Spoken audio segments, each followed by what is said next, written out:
Hello friends, welcome back to Ashok ఏవీ vlogs channel. ఈరోజు video వచ్చేసి చేతక్ 35 సిరీస్ సంబంధించి రైడ్ రివ్యూ. సో ఈరోజు బండిని మొత్తం రైడ్ చేసి చూస్తాను. రైడింగ్ కంఫర్ట్ ఎలా ఉంది, సీటింగ్ కంఫర్ట్ ఎలా ఉంది, సీట్ కుషనింగ్ ఎలా ఉంది, నెక్స్ట్ వచ్చేసి సస్పెన్షన్ ఎలా ఉంది, బ్రేకింగ్ ఎలా ఉంది అనేసి, అండ్ పర్ఫార్మెన్స్ పరంగా కానీ, జర్క్స్ పరంగా కానీ, హ్యాండ్లింగ్ పరంగా కానీ మొత్తం ఎలా ఉందో చెక్ చేసి మీకు ఈ వీడియోలో అప్డేట్ చేస్తాను. సో వీడియోలో స్కిప్ చేయకుండా లాస్ట్ చూడండి. వీడియో నచ్చితే లైక్ అయితే చేయండి, మన ఛానల్ సబ్స్క్రైబ్ చేయండి, అండ్ ఈ రైడ్ రివ్యూ గురించి మీ అభిప్రాయం కింద కామెంట్స్లో కామెంట్ చేయండి. ఫస్ట్ ఇంపార్టెంట్ డీటెయిల్స్ కొన్ని చూసి ఆ తర్వాత రైడ్ రివ్యూకి వెళ్దాం.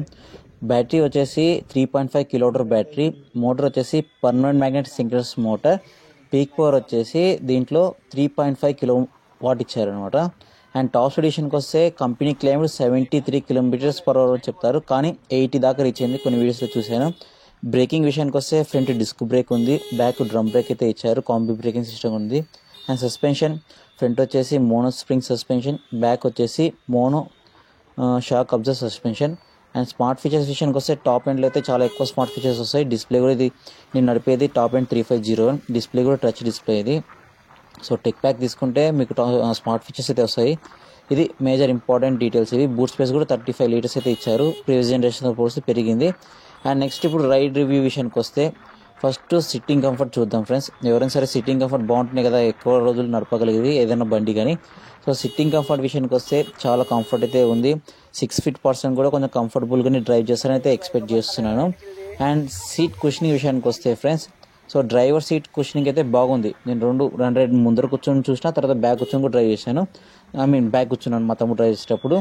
సో ముందర కూర్చున్నప్పుడు సీట్ కుషనింగ్ బాగుంది, కానీ బ్యాక్ సైడ్ మాత్రం పిల్లర్ డ్రైవర్ అంటే ఎవరైతే వెనకాల కూర్చుంటారో వాళ్ళ కుషనింగ్ అనేది, ఆ సీట్ అనేది కొంచెం హార్డ్ అనిపించింది నాకైతే. అది కొంచెం ఏదైనా ఇంప్రూవ్ చేస్తే ఫ్యూచర్లో బెటర్ అని నేను అనుకుంటున్నాను. అండ్ సీట్ లెంత్ విషయానికి వస్తే నేను మా తమ్ముడు కొంచెం భారీగానే ఉంటాము, ఇద్దరం కూడా చాలా కంఫర్టబుల్గా కూర్చున్నాము.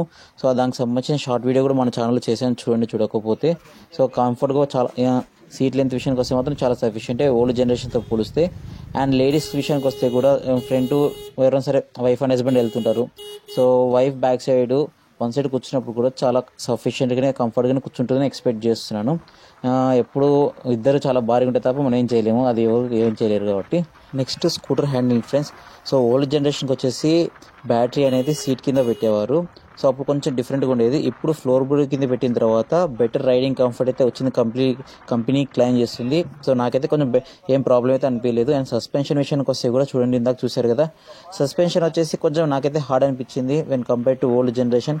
సో అక్కడ ఓల్డ్ జనరేషన్లో కొంచెం బెటర్, కానీ ఇందులో నాకెందుకో చాలా బ్రేకర్స్ దగ్గర కూడా చెక్ చేసాము, గుంతలో చెక్ చేసాము, కొంచెం అయితే హార్డ్ అనిపించింది. స్మూతర్ సైడ్ అయితే లేదు, మేబీ రాను కొంచెం స్మూత్ అవుతుంది అయితే ఎక్స్పెక్ట్ చేస్తున్నాను. కార్నరింగ్ చేసేటప్పుడు కానీ, ఎక్కువ షార్ట్ టర్న్స్ దగ్గర కానీ చాలా కాన్ఫిడెంట్గా అయితే టర్న్ చేసుకోవచ్చు. ఫ్రంట్ ఫ్లోర్ బోర్డ్ దగ్గర బ్యాటరీ ఉంటే మేజర్ అడ్వాంటేజ్ ఏంటి అంటే మనకు, సో బ్రేక్ వేసినప్పుడు, ఫ్రంట్ బ్రేక్ వేసినప్పుడు స్కిడ్ అయితే ఎక్కువ అవ్వదు, ఎందుకంటే వెయిట్ ఉండడం వల్ల టైర్కి రోడ్కి ఫ్రిక్షన్ అనేది ఎక్కువ ఉంటుంది కాబట్టి. సో అప్పుడు ఫ్రంట్ టైర్ స్కిడ్ అవ్వదు. లేదంటే ఫర్ ఎగ్జాంపుల్ టీవీఎస్ ఐక్యూబ్ తీసుకోండి, బ్యాటరీ పొజిషన్ అనేది సీట్ కింద ఉంటుంది అనమాట. సో అలా ఉన్నప్పుడు ఏమైందంటే నేనే ఒకసారి కింద పడడం జరిగింది. స్లో స్పీడ్స్లో కూడా బ్రేక్ వేసినప్పుడు స్కిడ్ అయితే కింద పడ్డాను. అలాంటి ప్రమాదాలు దీంట్లో జరగవని అయితే ఎక్స్పెక్ట్ చేస్తున్నాను. సో అదొక బెటర్ థింగ్ ఇది. డ్రైవింగ్ పర్ఫార్మెన్స్ విషయానికి వస్తే ఫ్రెండ్స్, దీంట్లో టోటల్గా ఎకో మోడ్ అండ్ నెక్స్ట్ వచ్చేసి స్పోర్ట్ మోడ్ ఉంటుంది. టెక్ ప్యాక్ తీసుకునే వాళ్ళకి, టెక్ ప్యాక్ తీసుకోకపోతే ఓన్లీ ఎకో మోడ్ వస్తుంది, గుర్తుపెట్టుకోండి. ఎకో మోడ్లో పర్ఫార్మెన్స్ వచ్చేసి చాలా సఫిషియంట్ అయితే ఉంది, ఏం ప్రాబ్లం లేదు. మీరు మోస్ట్లీ ఎక్కువగా ఎక్కువ మోడ్లో పెట్టి కూడా డ్రైవ్ చేసుకోవచ్చు, ఏం ప్రాబ్లం లేదు. రిస్టాల్ అయితే ఎక్కువ మోడ్లో కొంచెం తక్కువ ఉంటుంది అనమాట.